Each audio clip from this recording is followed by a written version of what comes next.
शांति के बहाने आप पीठ में छुरा घोंप रहे। ठीक है साहब, ईरान वो भी सह गया। फिर मादुरो के खिलाफ डोनाल्ड ट्रंप ने ये चलाया, ये मेवन आर्टिफिशियल इंटेलिजेंस सॉफ्टवेयर। अब देखिए साहब, लोग और लोगों में, नस्ल और नस्ल में फर्क। घूस खिलाई सीआईए ने वाइस प्रेसिडेंट से लेकर वेनेजुएला के आखिरी बटालियन कमांडर तक, और पूरा देश बिक गया। ठीक है साहब, बिक गया वो देश। और 2 घंटे में वेनेजुएला खत्म।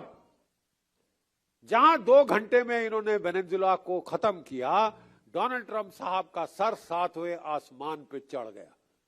अब मैं किसी भी मुल्क को मसल सकता हूं, खासकर अगर तीसरी दुनिया का मुल्क है, एशिया का, अफ्रीका का, यहां कहीं का मुल्क है, मैं मसल दूंगा साहब। और उनको पूरा विश्वास था, और नेतन्याहू साहब ने आके उनको उकसाया कि 48 घंटे में ईरान को खत्म कर देंगे। कैसे खत्म करेंगे साहब? हमने वहां पे 40 से 50 हजार, आप जानते हैं, 40 से 50 हजार इलॉन मस्क के स्टारलिंक टर्मिनल भेजे। क्यों भेजे साहब? कि अगर ईरान अपना इंटरनेट बंद करता है, सारी ये जो बदमाशी है ये इंटरनेट पे होती है। जो आपने कलर रेवोल्यूशन देखी श्रीलंका में, कहां से हुई? सोशल मीडिया से। जो बांग्लादेश में हुआ तख्ता पलट, कहां से हुआ? सोशल मीडिया से। जो नेपाल में तख्ता पलट हुआ, कहां से हुआ? सोशल मीडिया से। तो ईरान को पहले चेता दिया था रूस ने, चीन ने, कि ये संभल के रहना। ठीक है, इन्होंने 40-50 हजार स्टारलिंक टर्मिनल भेजे कि ईरान की सरकार अगर इंटरनेट बंद भी करे तो हम अपना इंटरनेट चालू करके अपने एजेंटों को, अपने लोगों को भड़काएंगे, उकसाएंगे। और उसके पहले इन्होंने ईरान की करेंसी पे हमला किया। $1 1.5 लाख रियाल के बराबर करा दिया कि लोगों में भुखमरी हो। अरे जो आप में भुखमरी करना चाहते हैं वो नाटक कर रहे हैं। हम ईरान के लोगों को बचाना चाहते हैं, हम उनको छुड़ाना चाहते हैं, शाह ईरान वापस आएंगे। अबे वो अमेरिकनों का एजेंट था। शाह ईरान अमेरिकनों का एजेंट था। ठीक है, 1951 में मुसादेक ने तख्ता पलटा था। ठीक है, इस राजशाही का जो अंग्रेजों को बिकी हुई थी। ठीक है, और उस वक्त एग्जैक्टली यही कहानी हुई। इतिहास दोहराता है अपने आप को जनाब, दोहराता है साइकिल्स में। उस वक्त भी तख्ता पलट किया मुसादेक का, इकोनॉमिक सैंक्शन लगाई और फौज से बगावत कराई। लेकिन ईरान के लोगों में एक बहुत अच्छी सिफ्त है, वो सीखते बहुत जल्दी और वो भूलते नहीं। अब ईरान में एक फौज नहीं है साहब कि आर्मी हो, नेवी हो, एयरफोर्स है, वो तो है ही है। साथ में IRGC है, इस्लामिक रेवोल्यूशनरी गार्ड कोर, जो कि वफादार है सुप्रीम लीडर का। कि आप किसी और को खरीद भी ले तो एक ये है तबका। ठीक है, और उन्होंने यही चीज को दोहराने की कोशिश करी इस साल जनवरी में। और मोसाद का जो टॉप लीडर था और नेतन्याहू था, ये लोग गए अमेरिका। डोनाल्ड ट्रंप को बोला सब कुछ तैयार है, बगावत होगी साहब, ईरान में बगावत होगी। ईरान के लोगों का हजूम के हजूम सड़कों पे आएंगे और ये खत्म। 48 दिन में आप फतेह हासिल कर ली होगी वेनेजुएला के बाद ईरान पे। और डोनाल्ड ट्रंप ने साहब डींगे हाँकनी शुरू करी। मैंने मसल दिया वेनेजुएला को, 48 घंटे में ईरान के घुटने टिका दूंगा, फिर मैं ग्रीनलैंड को पकड़ूंगा, फिर मैं कनाडा को पकड़ूंगा। उसके बाद कहां आएंगे साहब? भारतवर्ष। नहीं, उसके बाद कहां आएंगे? ये कौन सा जमाना है?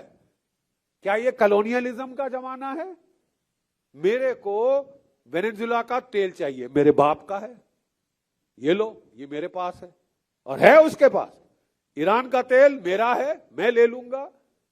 ग्रीनलैंड में रेयर अर्थ है, मुझे चाहिए, मैं ले लूंगा। कनाडा में यूरेनियम है, तेल है, मैं ले लूंगा। आप क्या क्या लेंगे साहब, कहां कहां लेंगे? ठीक है, तो मैं आपको बताना चाहता हूं कि ये साजिश थी ईरान के बरखिलाफ। दाद देते हैं ईरान के लोगों की शुजात को। इतनी टेक्नोलॉजी लगाई, एआई लगाया, लेकिन ये लोग सीख गए, क्योंकि ये ट्रेलर इन्होंने हिजबुल्लाह के खिलाफ देखा था, पिछले साल ईरान के बरखिलाफ देखा था, फिर इन्होंने वेनेजुला के बरखिलाफ देखा, और चौथे साल ये सीख गए। इतनी टेक्नोलॉजी लगाई। देखिए जितना भी, देखिए अल्लाह ताला ने एक दिमाग दिया है, और मैं बता दूं ये जो बायो कंप्यूटर है ना, ये किसी भी कंप्यूटर से ज्यादा तेज है। चाचा चौधरी का दिमाग कंप्यूटर से भी तेज चलता है। ठीक है, हमारे ईरानी भाइयों का दिमाग, उन्होंने देखिए क्या कहा, भाई ये है इसका तौर तरीका लड़ाई का। नंबर 1, जो कमांड एंड कंट्रोल डिसेंट्रलाइज किया जाए। 31 डिस्ट्रिक्ट हैं ईरानियन रेवोल्यूशनरी गार्ड कोर के, हर एक डिस्ट्रिक्ट के पास अपने मिसाइल, अपने रॉकेट, अपने ड्रोन हैं। उन्होंने सबके जो 31 डिस्ट्रिक्ट कमांडर थे, बोले अगर हम तेहरान में सब मारे जाएं टॉप लीडर, तो आप बिल्कुल फिक्र नहीं करना, आप जो है, ये है आपकी टारगेट लिस्ट, अमेरिका के ये 17 बेस हैं, इनको ठोक देना। ईरान के ये हवाई अड्डे है, ये हाइफा का रिफाइनरी है, इसको उखाड़ देना। इंतजार मत करना कि हुक्म तेहरान से आएगी। और बगैर, जैसे ही ईरान पे हमला हुआ 28 फरवरी को, आधे घंटे के अंदर आईआरजीसी के मिसाइल और ड्रोन पलटवार कर दिया था अमेरिका के ऊपर। हर कमांडर को बोला गया कि 5 कमांडर अपने चेन ऑफ नियुक्त करो, मैं मारा गया तो ये मारा गया तो ये मारा गया तो ये। और ये सारी फसाद की जड़ ये ड्रोन है। क्या आप जानते हैं कि ईरान के लोगों ने कोई तकरीबन, ईरान के लोगों ने ये 30 से 35 ड्रोन अमेरिका के शूट डाउन कर दिए हैं, MQ-9 रीपर। ठीक है, और इन ड्रोन्स के चलते एक ड्रोन $30 मिलियन का है। 50 जहाज अमेरिका के शूट डाउन हो गए। अमेरिका झूठ बोल रहा है कि मेरे केवल 13 शहीद हुए हैं। वो आज से 40 दिन पहले 13 का आंकड़ा आया था, वहां पे सुई अटक गई। असलियत यह है कि वो कह रहे हैं 13 मारे गए, 415 से ज्यादा घायल हुए हैं। ठीक है, घायल, वुंडेड, और इसका रेशियो 1/3 होता है।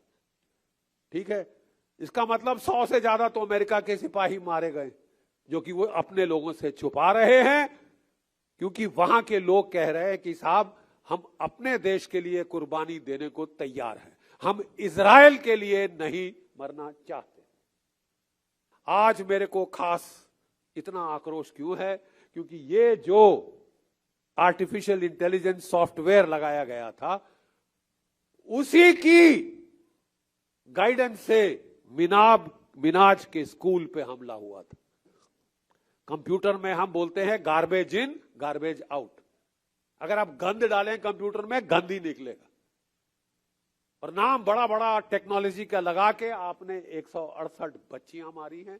आपको एक एक बच्ची की आह लगी है, और अगर आप आज पिट गए हैं तो वो बच्चियों की, मिनाज की बच्चियों की आह की बदौलत है।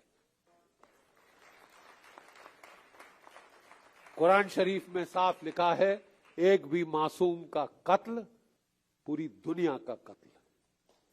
एक भी मासूम का कत्ल पूरी दुनिया का कसम है। एक मासूम नहीं, 168 तो आपने मिनाज में ही मारे, और कितने मासूम मारे हैं वो हिसाब ऊपर होता है। वो हिसाब अब सामने आ रहा है। हमको बड़ा फख्र है कि एक थर्ड वर्ल्ड के देश ने हिम्मत दिखाई, शुजात दिखाई। उस वक्त सब सोच रहे थे यहां पे कि साहब ये ईरान टिक नहीं सकता, हमारा दोस्त गया तो भाई जो जीता वही सिकंदर, झुक जाओ उसके सामने, अमेरिका के सामने दंडवत कर दो। पाकिस्तान के मुल्ला आसिम मुनीर हर महीने एक बार डोनाल्ड ट्रंप के पास जूते चाटने पहुंच जाते हैं, तो हम भी लाइन लगाएं? हम नहीं लगाएंगे साहब, हम नहीं लाइन लगाएंगे। और लास्ट चीज मैं कहना चाहता हूं, अगर हम उस वक्त 28 फरवरी को जब मिनाज का हत्याकांड हुआ था तो चुप रहे, आज हमारे जहाजों पे हमला हो गया। 3 जहाज हमारे उड़ाए। क्यों बे तुमने चीन का जहाज हाथ लगाया? तुम्हारी हिम्मत थी कि रूस का जहाज हाथ लगाओ? क्योंकि हम दोस्ती दिखा रहे हैं तो हम कह रहे हैं दोस्त है दोस्त है, तुम हम दोस्तों को ही चुन के मार रहे हो। अगर ऐसे दोस्त चाहे हो तो दुश्मन भले हैं, ऐसे दोस्त हो तो दुश्मन भले हैं। आज फिर एक बार मैं ईरान के लोगों की हिम्मत और शुजात को दाद देना चाहूंगा। एक फौजी के हैसियत से मैं सलाम करना चाहता हूं कि हिम्मत मर्द मदद खुदा। जय भारत, जय हिंद। देश दुनिया की ताजा खबरें और वीडियोस के लिए अभी डाउनलोड करें पत्रिका ऐप।